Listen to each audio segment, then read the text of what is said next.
जानाय कानाई पेगु मुंनि सुबुङा जिउ गोमाबाय होननानै मिथिनो मोननाय जादों। दिनै बे जाथायनि माखासे दायनिगिरिफ्रा पुलिसनि सिगाङाव गावसोरखौ गथायनाय सुबुंफोरनि मुंखौ उमराम दले, आपकान्त पेगु, बिदुर दले, विष्णु पुकन पाव, कमल पेगु, जगन्नाथ खुतुम आरो राजेश्वर दले होननानै मिथिनाय जादों। बे समाव जोंनि बड'लेण्ड बुब्लि खौरांगिरि गौतम बसुमतारिनि गेजेरजों फै आबुं बाथ्राखौ मिथिना लानि। थाखो जिसेआव मुं थिसननो हांखुर जानाय फरायसाफोरनि थाखाय मोनसे गोनां फोसावथाय। रौता नर्थ इस्ट पाब्लिक फरायसालिया नोंथांमोननो मोनसे गोजोनथाव खौरां लाबोदों। CBSE जों गनायथि मोननाय रौतानि मुंदांखा नर्थ इस्ट पाब्लिक स्कुलाव दायो थाखो जिसेनि मुं थिसननाया सोलिगासिनो।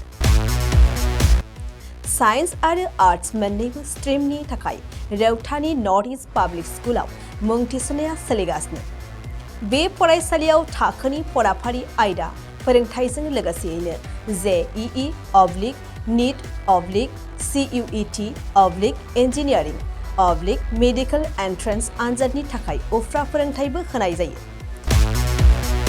बे फरायसालियाव बिजाब बाख्रि, फरायसाफोरनि थाखाय हस्टेल आरो गेलेनाय, मोसानाय बायदि बायदि केरिकुलार एक्टिभिटिसनि सुबिदा दं।